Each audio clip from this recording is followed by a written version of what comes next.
Une très très bonne année à vous. Merci, bonne année à toi aussi, bonne année aux auditeurs. Et puis beaucoup d'amour, de conscience, de croissance intérieure, d'épanouissement, voilà. Et puis tout simplement de vérité intérieure, de suivre ce qui est bon et juste pour vous. Et Voilà. tu vas nous l'apporter tout cela dans ces émissions une fois par mois. Alors, transformer les difficultés en opportunités. Explique-nous un tout petit peu.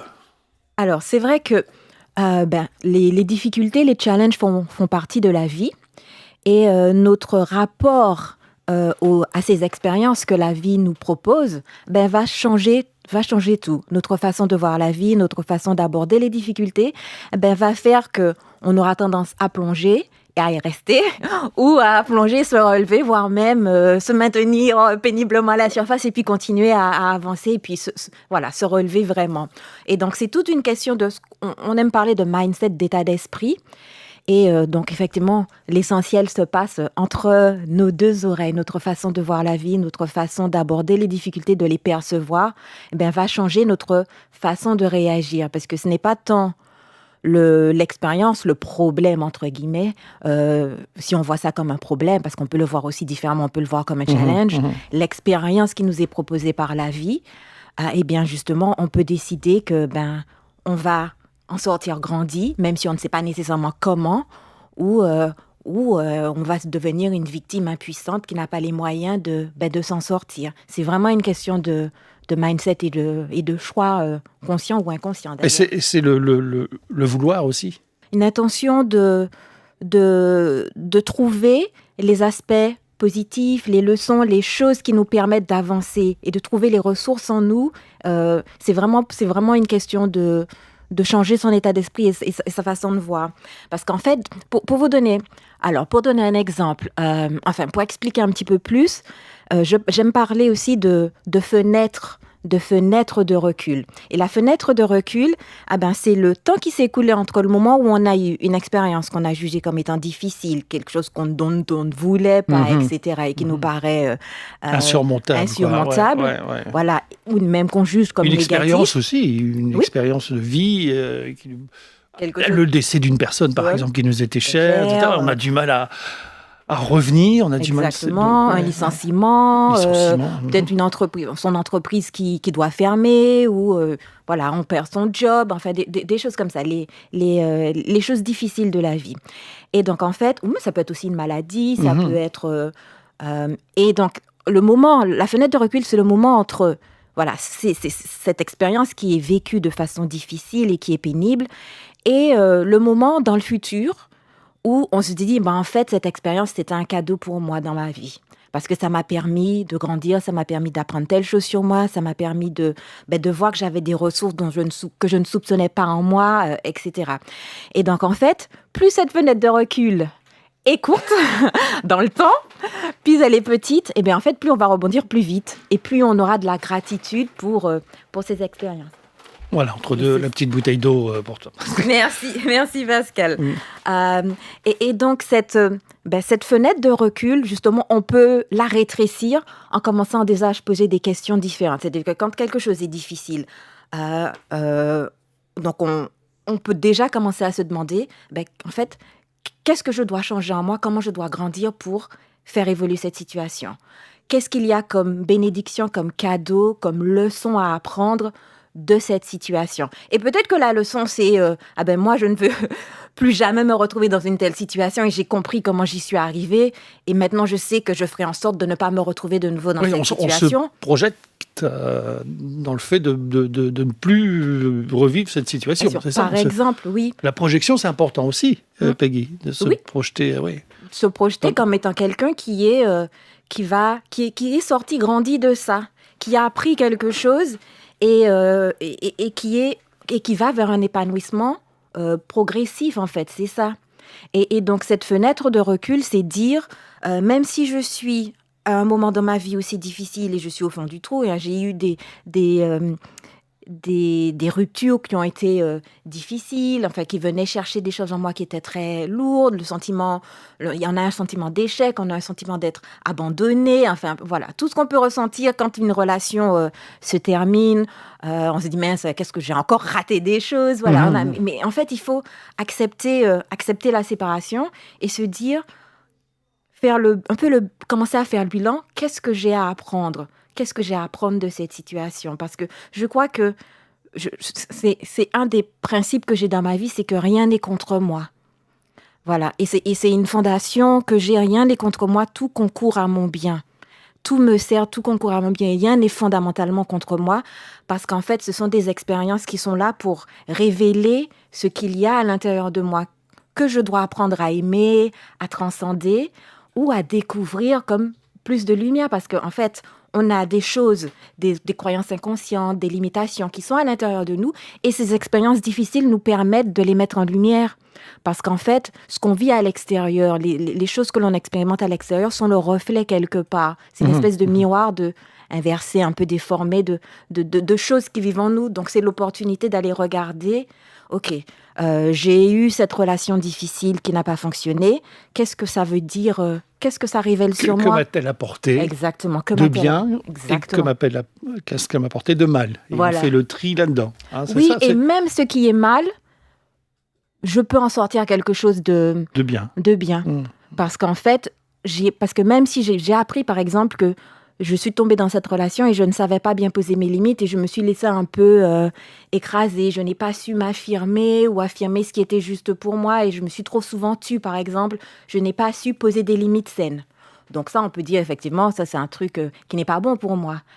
Mais grâce à cette relation, je me rends compte maintenant que, OK, pourquoi est-ce que je peux me poser la question, pourquoi est-ce que je n'arrivais pas? C'était quoi ma difficulté à poser des limites? Pourquoi je n'ai pas réussi à verbaliser? Qu'est-ce qu'il y a? Aller regarder à l'intérieur de moi, qu'est-ce qui me gênait? Qu'est-ce qui me bloquait? C'était quoi cette réticence que j'avais? Tout simplement m'exprimer parce que même si c'est difficile, même si l'autre me met de la pression, voilà, j'ai quand même ce choix de verbaliser.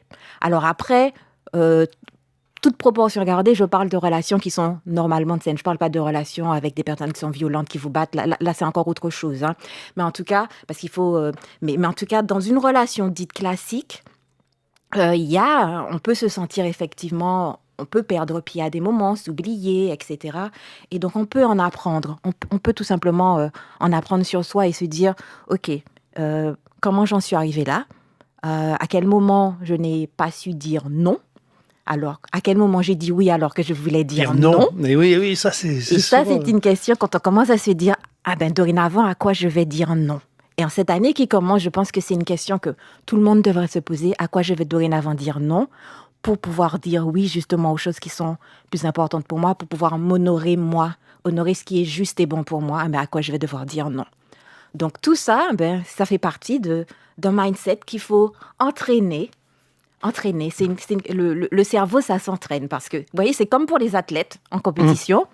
Ils passent beaucoup d'heures à s'entraîner pour être efficaces le jour des matchs et pour que les choses sortent plus naturellement pendant les matchs, pendant le stress, etc. Eh bien, un cerveau, ça s'entraîne. Ça s'entraîne, ça se travaille. Oui. Peggy Ebring, notre coach ce matin, est avec nous jusqu'à 10h. Elle est dans cette émission Prenons l'air une fois par mois. On parle aujourd'hui d'un sujet qui est transformer les difficultés en opportunités. Et en ce début d'année, comme Peggy Ebring nous le disait à l'instant, c'est peut-être l'occasion de changer les choses, de mieux s'écouter. Et mieux s'écouter, c'est mieux s'apprécier aussi, parce qu'on dit toujours s'aimer soi-même, c'est aimer les autres. C'est ça aussi, c'est important ça aussi. Effectivement. S'aimer, quand je dis s'aimer soi-même, c'est pas non plus dans le... Mais c'est ça, oui, Peggy. C'est avoir conscience de sa valeur, porter un regard bienveillant sur soi, regarder ses limites avec bienveillance en se disant, vous voyez, parce qu'on a tendance à être vraiment à s'autoflageller, à être très dur envers soi-même. Et donc, c'est porter ce regard bienveillant, accueillir les limitations et les difficultés que l'on expérimente, accueillir les émotions avec bienveillance. J'ai le droit de me sentir triste à des moments, j'ai le droit de me sentir perdue. Vous voyez, on ne peut pas toujours être toujours dans le contrôle. Je ne fais pas partie des personnes qui pensent que ouais, il faut toujours être au top, voilà, ce truc, ouais, soit transformé, soit un battant. Il y a des moments où on est des battants et il y a des moments où il faut juste accepter d'être down, de respirer, accueillir l'émotion, prendre son temps de digérer, de laisser les émotions, voilà, se transformer à l'intérieur de nous, les observer pour pouvoir après remonter. On peut pas toujours être au top, personne. Oui. La vie est cyclique. Il y a des moments où on a des hauts et puis il y a des moments où on a des bas. C'est juste quand on a des bas, on les accepte, on les accueille, on voit ce qu'il y a à apprendre dans ces moments de bas pour pouvoir justement remonter. Mhm. Le tout, c'est pas de rester tout le temps dans les... Je suis en bas, j'y reste. Oui. J'y reste. Ça fait partie des... Il y a des cycles, hein. Il y a aussi gérer ses peurs, les transformer également en opportunités de croissance. Ça, c'est quelque chose qu'on peut faire également, se dire et faire. Tout à fait. Parce qu'en fait, ça revient encore une fois à une question d'état d'esprit et de changer notre vision de la peur. Souvent, donc, on pense que les peurs, c'est quelque chose qui sont nécessairement invalidantes. Comme on a peur, on ne va pas y arriver. Ou en fait, on pense que comme on a peur, on croit ce que la peur va nous suggérer, en fait. C'est ça. Alors, est-ce que la peur et le trac, c'est la même chose pour vous ? C'est lié. C'est-à-dire que pour moi, le trac, c'est on a une peur. C'est en dessous du trac, il faut aller regarder. Hein, il peut y avoir une peur de ne pas être à la hauteur, une peur de ne pas voir si on a le trac avant de monter sur scène, peur de perdre ses mots, d'oublier son texte. Enfin, en dessous, il y a toujours une peur de quelque chose. C'est la peur de quelque chose, oui, c'est ça. Le trac, c'est la peur de quelque chose. Oui, c'est lié, effectivement. Et donc, le tout, c'est d'écouter. Et c'est ça, en fait. Parce que souvent, parfois, les gens se disent non, j'ai pas peur, alors qu'en fait, vraiment, ils ont peur. Et donc, même quand on ressent la peur, on va simplement, il faut se poser, respirer. Donc, toujours, la respiration, c'est un truc magique qui permet d'accueillir les émotions. Beaucoup de choses, d'ailleurs. La respiration, dans beaucoup de choses. Comme quoi, le corps humain est bien fait. Je le dis encore une fois, il nous a fabriqué, il a bien tout calculé. Hein. Exactement. Et donc, on va respirer et on va rentrer à l'intérieur de soi. C'est-à-dire observer les sensations corporelles que l'on a. Parce qu'en fait, il faut passer du mental où j'ai toutes mes projections. En général, quand j'ai peur, j'ai souvent des projections de choses catastrophiques qui vont arriver, etc., où je ne vais pas être à la hauteur, et revenir dans le corps. Et donc, revenir aux sensations corporelles. Quand j'ai peur, donc je ferme les yeux, j'inspire, je respire et j'observe. J'ai peut-être une boule au niveau du ventre, une boule au niveau de la gorge. C'est quoi les sensations que j'ai? Et donc, on regarde. On observe la sensation, on regarde quelle forme elle a. Parfois, j'ai l'impression que d'avoir une boule. Des fois, j'ai l'impression que c'est une barre. Voilà, quelle forme elle a, quelle couleur elle a. Vous allez voir qu'intuitivement, vous allez avoir une couleur, une forme. Quelle texture? Est-ce que c'est un truc, un magma à l'intérieur de moi ou c'est quelque chose de très dur? Et simplement le fait d'observer les sensations et de regarder la forme, la texture, la couleur. Voilà, ça va nous permettre déjà de faire baisser un peu l'intensité. Et après, on va pouvoir aller écouter quel est le message de la peur. Et c'est ça qui est vraiment important et c'est là où on va avoir des pépites. Parce que... J'adore les pépites, c'est là où on va... Oui, parce qu'on va avoir des pépites sur soi. C'est-à-dire qu'on va aller écouter le message de la peur et donc, par exemple, la peur va nous dire en fait, j'ai peur de ne pas être à la hauteur, j'ai peur de me ridiculiser, j'ai peur d'être humiliée, j'ai peur d'échouer, j'ai peur de décevoir les autres, j'ai peur de me décevoir. Voilà, on va aller écouter ça. Et même après, on va pouvoir aller faire aussi le lien. Pourquoi est-ce que j'ai peur? Ma petite fille intérieure ou mon enfant intérieur, pourquoi est-ce qu'il a peur? Qu'est-ce qu'il se dit? Et d'où vient cette peur? Et ça va être intéressant. Eh bien, peut-être que, en fait, je me suis, depuis petite, j'ai eu cette perception que, en fait, j'étais pas à la hauteur. Peut-être parce qu'on me l'a dit. J'ai eu une famille peut-être qui a été très dure avec moi. Tu n'y arriveras pas. Tu n'y arriveras pas. Tu es mauvais en ça, ou tu es mauvaise en ça. Parce que souvent, en fait, on se rend pas compte, mais dans l'éducation antillaise, on a tendance à beaucoup dire aux enfants ce qui ne va pas et ne pas assez les féliciter pour les choses qui vont. Et donc, l'enfant peut avoir tendance à se dire, en fait, je suis nul ou je ne vais pas y arriver, etc. Donc, c'est bien. C'est pour ça qu'en fait, il aura intégré toutes sortes de croyances limitantes. Il n'y a pas que dans la famille, ça peut être dans l'école aussi, dans la société. Parce que ça reste, j'ai presque envie de dire, si on ne fait pas soi-même ce travail, ça reste à vie. Oui. C'est vraiment des blessures qui restent à vie, gravées. Et c'est pour ça qu'il faut travailler dessus. Exactement. Puisqu'on on dit que, en gros, notre psyché, enfin, notre mental, il est configuré, c'est-à-dire toutes les croyances inconscientes, etc. Tout, on dit qu'en gros, il est configuré avant 7 ans. Il y a des gens qui disent parfois ça va jusqu'à 9 ans, mais voilà. En tout cas, c'est à des moments de notre vie où on n'a certainement pas la maturité pour choisir des croyances qui ont nécessairement du sens et qui sont tout simplement justes. Par exemple, il suffit qu'on ait un parent qui nous dise mais tu es bête, hein, tu vois pas que tu vois pas que tu fais, tu vois pas que ça c'est n'importe quoi, tu es bête. Et en fait, on enregistre, tu es bête. On n'enregistre pas, tu as fait une bêtise, que le parent était énervé à ce moment-là et qu'il a dit un truc qui est sorti de sa bouche, parce que c'est normal, il y a des moments où on est fatigué. Les parents sont fatigués, ils sont pas toujours, ils peuvent pas toujours être au top tout le temps. Donc, il y a des moments, ils vous sortent des phrases et en fait, l'enfant, il enregistre, quoi. Parce que c'est que pour un enfant, la parole du parent, c'est comme Dieu, quoi. Hein. Voilà, et c'est le parent, il a dit ça, donc c'est juste, quoi. Donc, il a enregistré tout, c'est des éponges. Et en fait, il y a ça à l'intérieur qui tourne. Moi, pendant des années, j'ai encore ce truc où tu es pas assez, tu n'es pas assez, ce que tu fais, c'est pas assez bien. Ce que tu fais, c'est pas assez bien. Tu es une élève moyenne. Moi, j'ai eu ce truc. Alors, je m'adresse aux professeurs, s'il vous plaît. S'il vous plaît, évitez de dire aux enfants élève moyen. Parce que moi, ça m'a collé, pendant des années. Le fait que tu dis ça, tu sais quoi, moi, ça me rappelle aussi le fameux carnet de notes, etc. Et j'avais ça aussi. Et ça je me disais, ouais, ok, c'est pas grave. Je me disais, mais un jour, je prendrai ma vengeance. Et j'ai fait le métier que je voulais faire, c'est-à-dire la radio, etc. Mais je me suis surpassé aussi, hein, parce que c'est au début, je veux te dire, la pétage, quoi. Quand la première fois, dans les années 80, tu fais la radio, etc. Tu vois. Mais je voulais prouver à tous ces professeurs, où c'était chaque fois la même chose que toi. Donc c'est pour ça que je te rejoins à 100% là-dessus. C'est vrai qu'en fait, on n'est pas un élève moyen. Il faut se sortir ça de la tête. Je ne suis pas d'accord, en tout cas. On a des notes moyennes, on a des résultats moyens, mais on n'est pas un élève moyen. Il y a une différence entre le résultat, le faire et l'être. Quand on dit à l'enfant « tu es », il faut faire attention à ce qu'on met derrière. « Tu es », c'est une définition que l'on plaque sur l'enfant. « Tu as », c'est autre chose. Tu as des résultats moyens, c'est bien. Ça veut dire que, c'est bien. Tu pourras t'évoluer. Tu as en toi du potentiel pour faire autre chose. Mais si tu es moyen, c'est ta définition, c'est ta nature. Tu ne peux pas faire mieux. Donc, on t'a collé une étiquette et c'est à toi après d'aller faire du travail pour te la sortir. Alors que si on te dit « tu as des résultats moyens, mais tu es un élève extraordinaire, tu as en toi un potentiel extraordinaire, même si ça ne se voit pas dans tes notes pour le moment, mais c'est pas grave. » C'est comme l'histoire de Guy de Graine. Tu te souviens, il y avait une publicité il y a quelques années, je ne sais pas si ça tourne encore. Tu avais le petit gamin donc de Graine qui était à l'école, tu vois, qui était au fond de la classe, le petit bonhomme, et puis il dessinait des fourchettes, il dessinait des cuillères. Donc c'était le mauvais élève, quoi. Et c'est devenu quand même Guy de Graine. Qui a monté l'entreprise.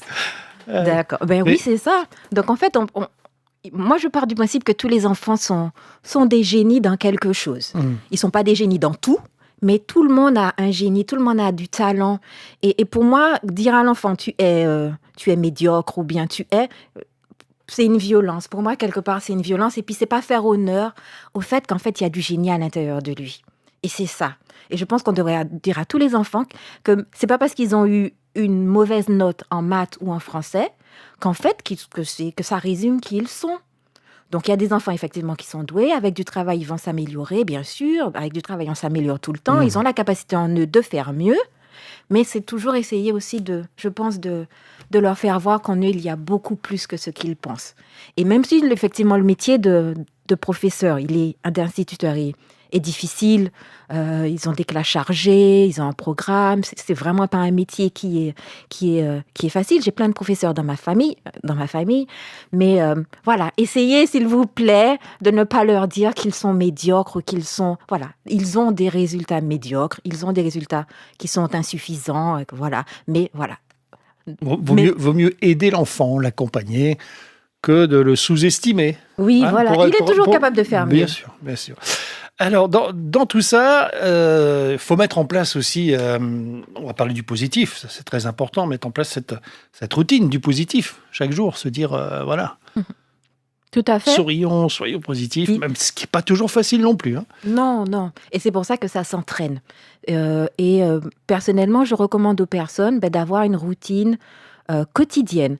Moi, c'est le matin parce que je trouve que faire ça au réveil le matin, c'est ce qu'il y a de mieux. Mais après, chacun fait comme il peut en fonction de son emploi du temps. Prenons l'air avec Pascal Labois. Ouh là là, les associations à l'honneur. Ouh là là, prenons l'air avec Pascal Labois. Ouh là là, aspirez à plein poumon la musique et l'info et au rendez-vous de Prenons l'air. 9h30 sur Martinique, la première, c'est Prenons l'air jusqu'à 11h et notre coach de vie, Peggy Ebring, est avec nous comme chaque dernier samedi du mois. Transformez vos difficultés en opportunités. On a déjà parlé de cette fameuse fenêtre de recul. Vous pourrez réécouter cette émission sur les réseaux sociaux. On a parlé également de se poser les bonnes questions au bon moment. On a parlé de s'écouter, écouter son corps. On a parlé des peurs également. Peggy, tu avais quelque chose à rajouter sur la peur ? Oui, alors une dernière chose sur laquelle je voulais rajouter, concernant la peur, c'est que quand on écoute le message de la peur, mais on va surtout voir l'action qu'elle nous pousse à faire, parce que les émotions sont des messagers, des messagères même, des émotions sont des messagères, mais elles nous poussent aussi à l'action. C'est-à-dire que quand on va écouter la peur, on va voir qu'elle va nous inciter à avoir un certain comportement. Donc, ça peut être de la fuite, ça peut être aller partir au combat, etc. Et donc, c'est là où on va amener notre propre discernement pour voir est-ce que cette action-là que me pousse à prendre la peur, est-ce qu'elle sert mes objectifs ou pas ? Et c'est là où il va falloir faire preuve de courage pour aller à l'encontre et se dire non. Voilà, par exemple, ma peur me pousse à me taire, alors qu'en fait, il est juste pour moi. À ce moment-là de parler, je vais devoir faire preuve de courage pour ouvrir la bouche et oser verbaliser ce que j'ai envie de partager. Ou bien, je me souviens que j'avais rencontré cette dame qui me disait que, j'avais trouvé ça vraiment dommage, qu'elle n'avait jamais osé demander une promotion, en tout cas de passer à un métier, à un autre métier qui lui tenait à cœur, parce qu'avec cette nouvelle carrière, il y aurait beaucoup plus de prise de parole en public et elle était terrorisée par la prise de parole publique, donc elle n'avait jamais osé postuler. Et je trouve ça vraiment dommage, parce qu'en fait, vous voyez là, la peur lui dit n'y va pas, on en revient au fameux n'y va pas, tu n'y arriveras pas, de toute façon tu n'arriveras pas à parler en public. Alors que non, parce qu'en plus, d'une, ça s'apprend. Exactement. Sans aucun problème. Tout à fait. Et puis, c'est encore une fois écouter son intérieur, son fond intérieur qui nous dit vas-y, parce qu'on a tous eu ça. Vas-y, ça c'est pour toi. Ah ouais, mais non, mais je saurais pas faire ça. Mais ouais, si tu sauras le faire, mais ou je vais pas y arriver. Alors que il suffit de se booster un peu, quoi. Parce qu'on n'a pas idée des ressources qu'on a à l'intérieur de nous et on n'a pas idée de la richesse et de la puissance de la vie et des ressources qu'on va nous amener. Donc, il y a deux choses. C'est pour ça que moi, je me suis retrouvée dans des situations où j'ai osé, où j'ai plongé dans le vide et je me suis dit, et je ne regrette pas, même s'il y a des moments où ça a été difficile. Pour vous donner, j'ai créé un court-métrage qui s'appelle Abyss. Alors qu'en fait, je ne suis absolument pas dans le milieu du cinéma, etc. C'est sur le site, je crois, sur ton site que j'ai mis. J'ai mis le lien d'ailleurs du site de Peggy Ebring sur Prenons l'air. Vous faites un petit tour sur le Facebook de Prenons l'air, il y a le lien, vous cliquez et hop, comme ça vous en savez un petit peu plus sur Peggy Ebring. Donc oui, film que tu avais fait, un petit court-métrage. Exactement. Et alors qu'en fait, je suis allée, il y avait quelque chose qui s'appelait le Kinomada. C'est une semaine où plein de personnes qui sont du milieu de l'audiovisuel, du cinéma, se rencontrent pour pouvoir créer créer des films, des courts-métrages. Et donc, j'y suis allée en me disant, super, je vais pouvoir donner un coup de main, je vais découvrir un peu ce milieu. S'il faut tenir des micros, je vais tenir des micros, j'ai un petit peu de temps. Et donc, j'arrive le lundi matin à la présentation et l'organisateur dit, bon, ben c'est super, on a des femmes, il y a des femmes qui sont présentes. Si vous avez des projets, levez la main, dites-nous vos projets, on veut qu'il y ait plus de femmes qui soient dans ce milieu-là. Et donc, il y a quelque chose à l'intérieur de moi qui dit, lève ta main. Et donc, il incite, si vous avez un projet, si vous voulez faire quelque chose, allez-y, il commence à noter. Et je sens quelque chose à l'intérieur de moi qui dit, lève ta main. Alors que j'ai absolument aucune idée de scénario, je ne suis pas venue ici pour créer un film. Et donc, au début, je me dis non, c'est pas possible. Et je finis par timidement lever ma main comme ça, à peine qu'il dépassait. Ils me disent, ah oui, c'est quoi ton projet? J'en sais rien, j'ai pas de nom. Je sais pas. Et ça a commencé comme ça. Ouais. Et donc, je suis passée par des moments de grosse solitude où j'étais complètement perdue, où à des moments, je me suis dit, je suis pas à ma place. J'ai eu toutes sortes d'émotions pendant 4 jours. Parce que j'avais pas prévu de créer un film. Bon, on a tourné à Abyss, pas dans la semaine, parce qu'en fait, j'ai mis tellement à écrire le scénario et tout qu'on n'avait plus le temps. Mais il s'est tourné 1 mois plus tard. Et donc, et ça a été une super expérience. Et ça m'a prouvé qu'en fait, on ne sait pas les ressources qui vont nous être données, l'aide qui va nous être donnée. Des fois, il faut simplement faire avancer un pas, même si sur le chemin, même si on ne sait pas où on va aller, et puis les ressources vont venir. Donc, Abyss, vous aurez l'opportunité de le voir justement. Abyss, il va être diffusé pendant Powell Farm, donc le 26 avril. Donc vous aurez l'opportunité de voir ce qu'a donné cette expérience. Voilà. Powell Farm, justement, dont vous occupez, Peggy, ce sera la 2e édition. Oui. 2e édition, ça va se passer où ? Alors, en fait, ça va se passer sur 2 jours. Donc, le vendredi 25, ce sera en soirée à l'hôtel de la CTM. Il va y avoir des échanges avec des scénaristes, des femmes du milieu du cinéma et de l'audiovisuel, scénaristes, productrices, etc. Et les diffusions des films se feront le lendemain à l'Atrium, donc dans l'après-midi. D'accord, 25 et 26 avril. On en reparlera, on aura l'occasion évidemment d'en reparler dans cette émission. Peggy Ebring, coach de vie avec nous chaque dernier samedi du mois, donc tous les mois, 1 fois par mois. On parle avec elle, avec Peggy, notamment aujourd'hui, c'est transformer les difficultés en opportunités. Moi, je voudrais revenir, Peggy, sur un sujet. On parlait de la peur, on a parlé aussi de redéfinir la notion d'échec pour l'adapter en expérience. On a parlé également de mettre en place une routine. On en était là, en fait, tout à l'heure avant la pause, de mettre en place une routine quotidienne positive. Ça, c'est important également.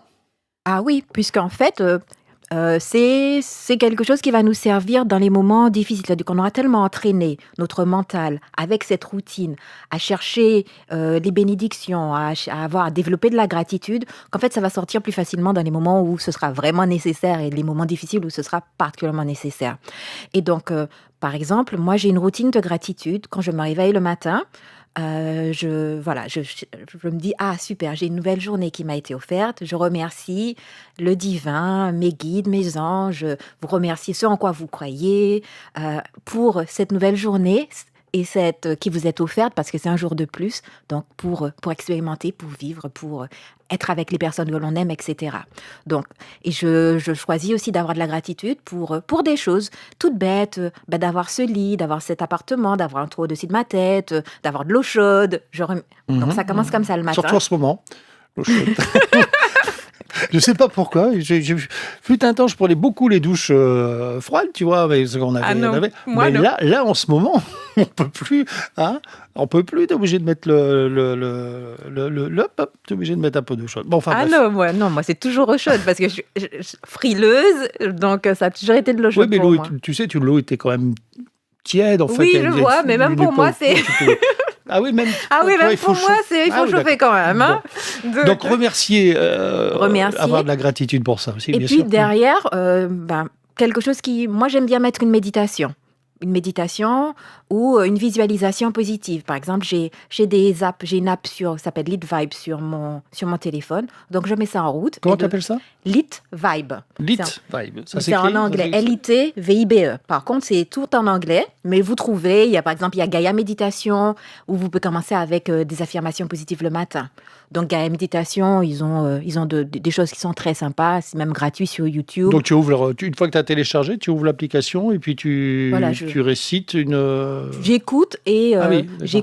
j'écoute c'est des visualisations ou des méditations qui nous rappellent qu'en fait, voilà, ça nous dit tu vas avoir une super journée, qui te rappelle que tu as en toi les qualités pour réussir. Donc, il y a des affirmations positives comme ça. Et en fait, ce qui est intéressant, c'est qu'à ce moment de la journée, quand on vient de se réveiller, notre cerveau est un petit peu plus perméable pour s'imprégner des choses qu'on entend. Donc, c'est un moment particulier. Réveil, au réveil, le cerveau et... On n'est pas encore on est dans des ondes qui permettent d'avoir accès à de l'intuition, mais aussi d'enregistrer, d'avoir accès au subconscient plus facilement. C'est-à-dire que quand les choses qu'on écoute le matin au réveil, quand on n'est pas encore complètement dans la vie active, etc., eh bien, notre cerveau est un petit peu plus ouvert, on va dire, à l'extérieur, à recevoir des informations. Donc, c'est là que c'est important d'aller mettre des informations positives, justement. Tu es capable de réussir, tout concourt à ton bien, aujourd'hui, tu vas avoir une super journée, ça va bien se passer. Ça va bien se passer, etc. Tu as rendez-vous avec la direction pour une augmentation. Vas-y, ça va bien se passer. Sois positif. Et puis, tout simplement, si bien que si les choses ne se passent pas comme on aurait voulu dans la journée, eh bien, on va pas être complètement down. On va se dire, bon, ok, là, j'ai l'occasion de montrer qui je suis. Et pour moi, ça, c'est quelque chose de fondamental. C'est parce que c'est justement dans les difficultés, dans les moments difficiles, qu'on a la possibilité d'affirmer qui l'on est. On a la possibilité parce qu'on a je pense qu'on a toujours le choix. On a le choix d'être bienveillant avec les autres quand on a une dispute, un différend avec quelqu'un. C'est là où on a la possibilité d'affirmer, d'être dans la gratitude, d'être dans la bienveillance. Vous voyez, et de choisir justement qui on a envie d'être dans ces moments-là, même si c'est pas évident, même si on a des ratés, c'est normal. Ok, j'aurais voulu avoir gardé mon sang-froid à ce moment-là et ne pas avoir dit telle chose, parce qu'en fait, c'était tout simplement une bêtise à cause de la colère. Et bien, la prochaine fois, je me dis, voilà, je me visualise en étant quelqu'un de bienveillant, qui arrive à accepter que l'autre ait un regard différent, une opinion différente, et à rester, moi, centré à l'intérieur de moi, tout en verbalisant que je ne suis pas d'accord, mais sans pour autant que cela dégénère en conflit parce que j'ai perdu la tête, quoi. Alors, on va parler d'un exercice. Il y a le fameux exercice du miroir. Oui, 7-7-7-7. Le 7-7-7 pendant 21 jours minimum et les 7 choses que vous n'aimez pas chez vous, quoi. C'est ça, en gros. Non, qu'on n'aime pas chez qu'on aime chez ce qu'on aime. Ah, qu'on aime chez soi, en soi. D'accord. Les choses qu'on aime en soi. Alors, dis-nous tout sur ce fameux miroir 7-7-7. Alors, c'est un petit exercice que je recommande justement que j'ai recommandé à mes clientes. Et il y en a eu et plusieurs ont eu ça leur a fait du bien. C'est-à-dire que tous les jours, donc de préférence le matin, moi je trouve que le matin c'est toujours bien de commencer avec une pratique comme ça. En général, on est devant son miroir. Donc, par exemple, après votre douche, c'est le moment où on est là. Si vous maquillez, vous brossez les dents, etc. Vous prenez une ou 2 minutes pour faire ça. Et vous vous dites 7 choses que vous aimez chez vous. Donc, et vous allez le dire. Par exemple, si c'est moi, je vais faire Peggy, j'aime que tu sois organisée. Même si c'est pas vraiment le cas pour moi. J'aime que quelque chose que vous aimez, que vous appréciez à votre sujet. J'aime que le fait que je sois quelqu'un de bienveillant. Quelqu'un d'autre va dire j'aime le fait que je sois dynamique dans mon travail, etc. Enfin, 7 choses que vous aimez. 7 choses. Ouais. 7 choses que vous aimez à votre sujet. Et après, 7 choses dont vous êtes fiers. Donc vous allez dire 7 choses dont vous êtes fiers, et puis 7 choses que vous vous pardonnez. Et 7 choses pour lesquelles vous avez de la gratitude. Et donc, vous allez voir qu'en fait, ça va aussi reprogrammer votre cerveau à chercher des choses positives à votre sujet. Parce que j'ai fait cet exercice dans des ateliers plein de fois, et parfois, les gens n'arrivent même pas à trouver cette chose dont Moi, ils j'étais en sont train fiers. de me mettre dans la tête les 7 choses. Mais c'est vrai, ça Cette chose pas dont je évident, suis fière, et deux fois, Oui. il y a un bug à 3 ou 4, ils n'arrivent pas à dépasser. ouais. Alors qu'en fait, c'est parce que leur cerveau est tellement habitué à chercher à voir des choses négatives à leur sujet qu'ils n'arrivent même pas à trouver ces choses dont ils soient fiers. Alors qu'en fait, il y en a largement plus que 7. Mais après, deux fois, ils se bloquent en disant qu'il faut, pour être fier de quelque chose, il faut que ce soit une expérience extraordinaire. Alors qu'en fait, non, je peux être fière du fait que je suis présente pour ma famille. Je peux être fière du fait que j'ai fait un bon gâteau au chocolat pour mes enfants ou pour moi-même. Je suis fière du fait que je suis à l'heure régulièrement. Il y a plein de choses dont on peut être fier. Mais quand on va faire cet exercice, le cerveau, il va bugger. Et c'est là où vous allez pouvoir voir, en fait, j'ai bugué, d'accord. Donc ça veut dire que... Je vais encore chercher. Voilà, ça veut dire que chercher. je vais chercher, je vais réapprendre, reconditionner, faire mon cerveau travailler pour trouver des choses positives chez moi. Et même, et c'est pareil, regardez où vous buguez. C'est là où vous allez voir que il y a une marge de progression pour vous, pour apprendre à voir les choses positives à votre sujet. Et cette chose pour lesquelles vous avez de la gratitude, ça permet aussi d'intégrer cet aspect gratitude tous les matins. Et vous verrez comment ça va vous faire du bien, et au minimum 21 En fait, jours. on va se reconnecter avec son cerveau, quoi, quelque part. On va remettre de l'ordre dans tout ça. Oui, en disant Parce que qu'on va remettre de la bienveillance, on va C'est remettre ça. Sans se rendre compte, on a va injecté du négatif aussi, etc. D'accord. Donc ça, c'est les 7 choses. Et c'est un petit exercice tout simple. Pendant 21 jours. Pendant 21 que jours. tu conseilles. Voilà. Oui. Et minimum 7 choses que vous aimez et voilà, et dont vous êtes fiers. Et puis 7 choses que vous pardonnez aussi. Que vous pardonnez. Et c'est bien. Et quand vous le faites, pensez bien à vous regarder dans les yeux et à vous dire, par exemple, si votre nom c'est Marie, Marie, je suis fière de. Marie, j'aime ça. Marie, je suis contente que j'ai de la gratitude pour. Bonne. Faites l'expérience à la maison, puis dans un mois, vous nous appellerez au standard, vous nous direz tiens, j'ai essayé le fameux 777, effectivement. Voilà. Ah, ça peut être très intéressant. Et il y a aussi, Peggy, le fait d'accepter et de changer d'état d'esprit également. Oui, et ça fait partie pour moi d'une évolution normale. C'est-à-dire que, en gros, en coaching, on parle beaucoup de growth mindset de croissance, et fixed mindset, un mindset fixe. Et quand on part du principe qu'on a cette croissance qui est en nous, c'est-à-dire qu'on peut changer. Parce qu'avant, parfois, les gens ont l'impression qu'ils ont une personnalité, qu'elle est fixe, et qu'en fait, ils ne sont pas en mesure d'évoluer. C'est-à-dire que c'est comme ça que je suis, c'est quand ça moyen, voilà, donc ça ne va pas changer. En fait, non. En termes de psychologie, il n'y a rien de c'est quand ça moyen, ça ne peut pas changer. Vous voyez, je suis timide. Si les gens vous disent, ah oui, je suis timide, j'ai peur de m'exprimer, j'arrive pas bien à m'exprimer devant les autres. Mais ça, la timidité, c'est pas génétique, hein. Donc, tout ça, c'est des choses qui peuvent changer. La psychologie peut changer. Des choses à l'intérieur de nous peuvent changer. Donc, c'est vraiment déjà partir du principe que c'est pas parce que je suis comme ça maintenant que je ne peux pas changer, je ne peux pas évoluer.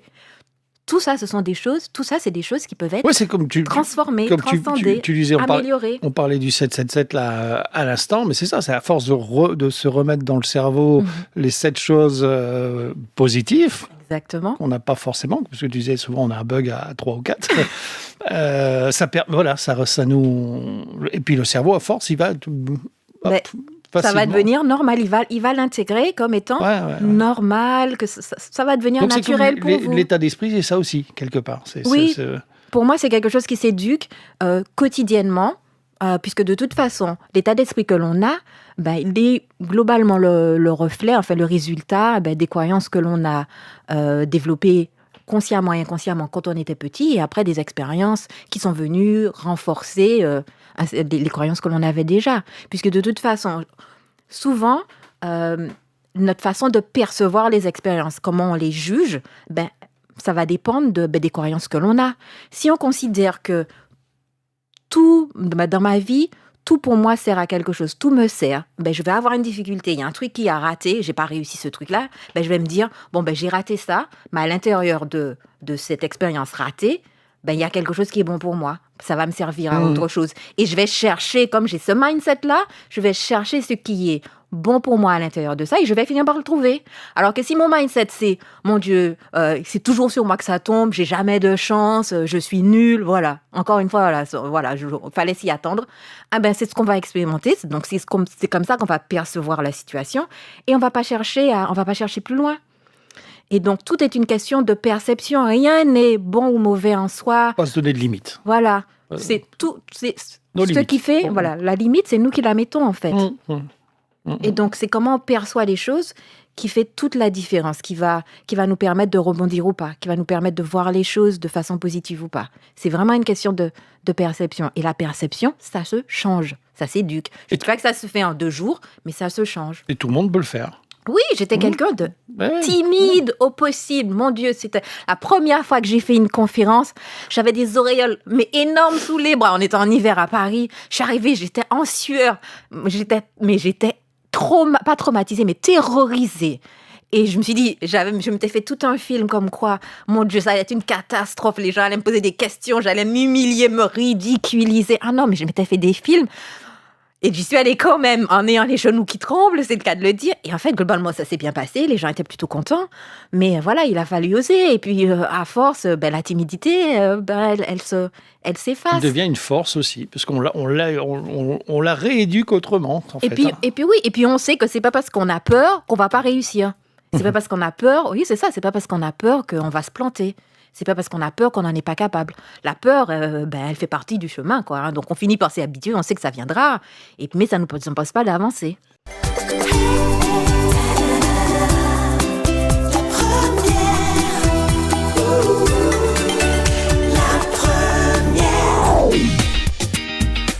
Et c'est Peggy Ebring, coach de vie, qui est avec nous sur Martinique La Première, tous les derniers samedis du mois, entre 9h et 10h. Donc on parle aujourd'hui, comme je vous le disais, on peut changer pas mal de choses dans sa vie en s'écoutant et en changeant. On peut transformer justement nos difficultés en opportunités. En fait, ce sont des habitudes de comportement, donc, dont une partie est souvent, dans l'origine, où le moteur est souvent inconscient. Vous voyez, donc on peut avoir tendance à être dans la fuite, avoir un certain nombre ou dans l'agressivité.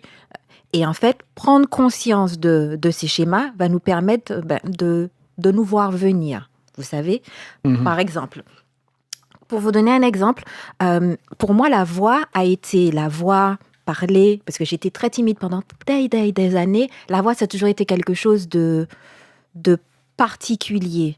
Et quand j'ai commencé à faire tout le travail de coaching, parce qu'avant de devenir coach, j'ai fait beaucoup de développement personnel, j'ai fait beaucoup d'introspection et j'ai appris à savoir que c'était une zone pour moi qui était importante parce qu'elle faisait écho à beaucoup de blessures. En gros, je me suis construite petite en me disant... le monde est dangereux, de façon schématique, le monde est dangereux. Il faut que tu restes caché, petite, invisible. Il faut surtout pas parler parce que quand tu parles, en général, tu te prends des claques ou il y a des choses négatives. Donc ça t'a... Oui. Donc moi, c'était ça. En fait, quand on dit qu'on est timide, c'est qu'on a peur de s'exprimer. Et cette peur de s'exprimer, elle peut venir du fait qu'on pense qu'en s'exprimant, on s'expose à des dangers potentiels. Et ça a été le cas parce que moi, j'ai été élevée dans une famille où l'expression libre, on peut pas dire à l'ancienne, quoi. L'expression libre n'était pas nécessairement toujours la bienvenue. On pouvait effectivement se prendre une claque si on disait un mot qui ne convenait pas. Exactement. Et donc, j'ai intégré tout ça. Et vous voyez, j'ai même poussé Et j'ai même poussé le schéma jusqu'à même des blessures. Hein. Je me souviens très bien, petite, quand j'ai refait le travail, je me suis cassé les dents, j'avais des angines chroniques. Du fait que je ne m'exprime pas et que je gardais tout à l'intérieur, ça m'a développé. Ça a fait de l'inflammation, j'avais des angines, des choses comme ça. Et donc, la voix a toujours été quelque chose de particulier pour moi. Donc, si bien que quand... on m'a appelée pour participer à Coach Privé. Donc, c'était une émission sur Martinique Première. Et en fait, le jour, j'allais très bien. Le jour, la veille, ça allait. Le jour du premier tournage, donc on devait tourner vers 9h, je me réveille à 6h du matin, je suis aphone. Alors que la veille, Tout je allait bien. n'ai aucun problème, je Ouais. parle parfaitement. Mais quand je dis aphone, et en fait, je me suis dit, mince, qu'est-ce que c'est que ça? Et en fait, je prends mon téléphone vers 7h. Je me dis, bon, ben, je vais quand même appeler le producteur, enfin, pour dire, voilà, vous voyez, ben, enfin, il va l'entendre à ma voix que j'ai pas de voix, etc. Et au moment où je prends le téléphone, je La fais, voix revient.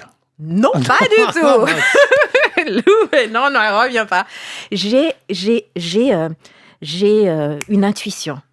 Et je me suis dit, attends Peggy, regarde ce qui se passe. Pourquoi? Parce que je sais que chez moi, tout ce qui est de l'ordre de la voix est lié à des blessures, à une psyché. Donc, il faut que j'aille regarder ce que c'est. Donc, j'ai dit, avant d'annuler, regarde.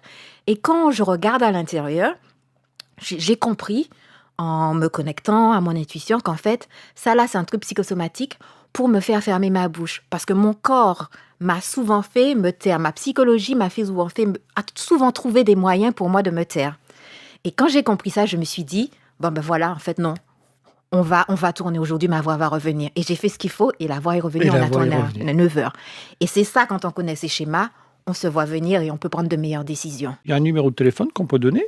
Oui, 55 02 04. 55 02 04 Ça- 06 96 55 02 04. 04. Voilà, si vous voulez en savoir un petit peu plus sur justement et être aidé aussi dans votre vie, hein, Peggy Ebring, coach de vie, qui sera tous les mois avec nous dans Prenons l'air. Et là, ce sera dans un mois, en février. Et nous parlerons de quoi? Tu as déjà l'idée du sujet? J'avais envie de parler d'abondance, puisqu'en fait, on est en début d'année et que beaucoup de personnes parlent d'abondance financière. On a tous des objectifs, voilà, Oui, en termes on se- de revenus, etc.